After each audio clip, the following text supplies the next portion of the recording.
Yo YouTube, what's going down? My name's Reezy, aka Harley Quinn's future husband, but you can call me stupid. So I went to the pre-premiere showing of Suicide Squad last night, and I had a lot of feelings about this film. I like talking about movies after I go watch them, so I thought I'd do something different and do a movie review on my channel. So yeah, let's get right down to it. Suicide Squad. Basically, to summarize, it's a film about a group of DC comic book villains who are put together as kind of like this super team kind of thing by the government, because spoilers for those of you who haven't finished watching Batman vs Superman yet, Superman's not around anymore. So in case any more monsters and shit start falling out of the sky, they needed another backup contingency plan since Superman won't be there to save him anymore. So this chick named Amanda Waller was like, why don't we just put together a group of supervillains and then get them to fight for it? And the government was basically like, oh yeah, sure, like what could possibly go wrong, right? So now that we've got that out of the way, first, the bad parts. So I felt like the tone of the movie was just kind of all over the place. See, music and films, well, I guess any form of video, but especially films,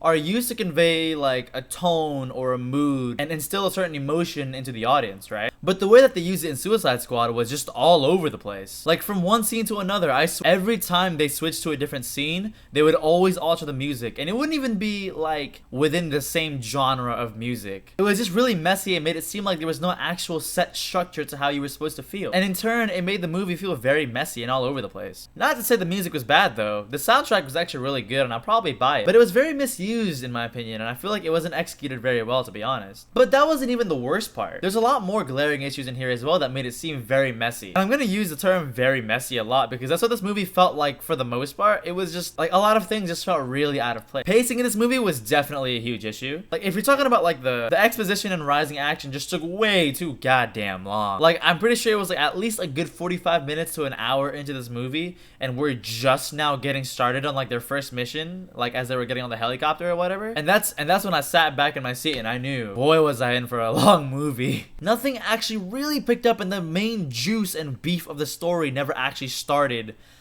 until after the first hour of the movie. Which, I get it, yeah, like you have to give it time or whatever. But dude, like, some movies are an hour long and we're just now getting started in this one. Like, there was a lot of things that you could just really cut down into like probably 2 hours, not into a whole full-fledged 2.5, but you know, whatever. Like, the runtime was so long and I felt like you could just, maybe you don't have to squeeze stuff in to squeeze it into a 2-hour film. Let the story breathe a little bit so that it's not constrained, you know? See, the first half of the plot was doing its very best to try and introduce the characters, right? And I feel like the director just couldn't decide whether they wanted to make this movie more of an origin story or flesh out the characters a little bit more, and it just kind of was a mix between the two, and it just didn't work out very well. I feel like they just couldn't decide whether to make this movie more of an origin story or to flesh out the characters more as much as they can, which obviously is kind of tough to do considering you've got like what, 5-6 people to deal with in the first place. But it just didn't work out very well. Or keep it short and concise so that they don't compromise the runtime of this movie. And it took so long for them to finally do that before the plot actually starts an hour later. And on the subject of character development, while we're at it, there was this one scene, and it's later in the movie, but it was in the trailer, so I'm not really spoiling anything here. There was a bar scene where everyone's just kind of having a drink and they're doing some self-reflection. And this scene in the movie was probably my favorite thing about this entire film. So they're at the bar grabbing a drink and just venting about themselves and doing a lot of self-reflecting about what's happened. And it felt good. Like, this scene alone illustrates exactly what I mean when I say like, oh, this movie had a lot of heart into it. Everyone starts talking and they start empathizing with each other's stories and backgrounds, and it was really touching, and I really liked that. What I didn't like was it was just so goddamn late into the movie. Like, if you were to bring up the 3-act plot structure or whatever, right? This is well into the 3rd act and almost the end of the film. And personally, to me, it just felt a little bit out of place, which is what I meant when I said the pacing in this movie was just kind of off. And even though I didn't like where they placed the scene, I definitely enjoyed how they wrote it, and it was easily my favorite part of the film.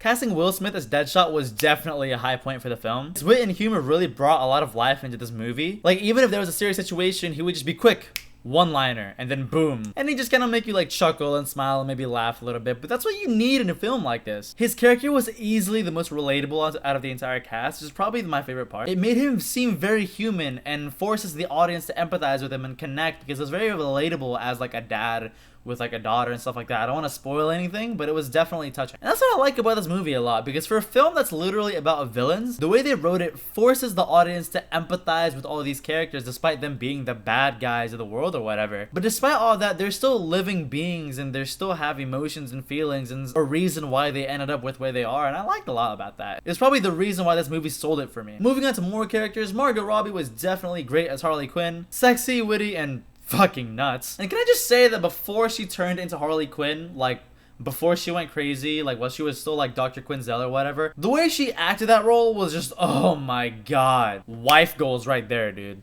And most of the other characters, I'm not gonna lie, seemed a little bit unimportant in essence of the plot, to be honest. Not that they were useless or anything, they just weren't given that spotlight and moment, you know what I mean, like Deadshot and Harley Quinn was. But we can't talk about this movie without mentioning Jared fucking Leto. He definitely had a different take with Joker in mind. He was still like dark and psychotic, similar to Heath Ledger's Joker from the Dark Knight trilogy. But the difference is that you don't see the chemistry between the Joker and the Bat very much here like you did in the Dark Knight. Like in that movie, it was literally just the Joker versus Batman the entire time. But here, you see the chemistry between Joker and Harley Quinn, which is a completely different person, to be honest. But because despite his psychotic antics, he was doing it for love the entire time rather than just toying with Batman. Literally, the entire fucking movie from the Joker's perspective is him just trying to get Harley Quinn back for reasons that I don't want to spoil. But I like it though, seeing his personality intertwined with Harley Quinn and seeing them just being freaks together. I don't know, it was kind of touching but like weird at the same time. The only thing that I didn't like though was the lack of screen time he got. Like, I know that he wasn't really part of the Suicide Squad, but like the fact that they edited the trailers in a way where it kind of seemed like Jared Leto's Joker had a very integral part in the plot, and then finding out when you watch the movie that his perspective was nothing but a subplot and didn't contribute anything to the main conflict kind of pissed me off, because he played the role really well. Like, a lot of people don't like how he acted the Joker for some reason, but like he did what he was supposed to do. He was crazy as shit and made me scared in my seat. And last thing I want to touch on is the main conflict. I'm gonna try my best to not spoil anything here, but like, my god, you would think the main conflict would be a little bit more about like, you know, characters versus society kind of thing, and how like you've got these antisocial freaks who have like weird powers, and how the reality of the world is that we're never going to be accepting of any other than like regular human beings, and how they were going to try to overcome that, kind of. You know, eventually they team up to fight some big asshole or something and save the world, which they kind of did at the end, but like, without spoiling anything, the motive for the main conflict literally almost had nothing to do with the squad at all. Like, the motive, like the reason why they were even there to fight this thing wasn't even about them. It was just them contributing to help somebody else out because of their screw-ups. It left me kind of confused. Like, I had to think back, like, why the fuck are you guys even here in the first place if this fight wasn't even for you? Like, in the end, like, the fight's over, you got a touching moment between these two characters, and it has nothing to do with the rest of the squad. Like, what the fuck? Like, why is the center of attention being taken away from them? Like, that doesn't really make sense in my book. But, you know, I don't know anything about the comics, so I mean, like, yeah, whatever. So, to wrap things up, I don't think this was a bad film. This is not a bad film. Like, yeah, for the most part, it wasn't awesome or anything, but I definitely liked it and had fun watching it. It wasn't terrible like everyone else was saying. Like, I feel like comic book movies are just held to the highest standards nowadays, so that when something's released and it's not amazing, all of a sudden it's like the worst fucking movie ever. Except for Batman vs Superman. Like, that shit was just fucking awful. I don't care what you say to me. That will forever be the worst movie I've ever seen. Alright, so my camera kind of ran out of space on the card, so I'm just gonna record the rest on here.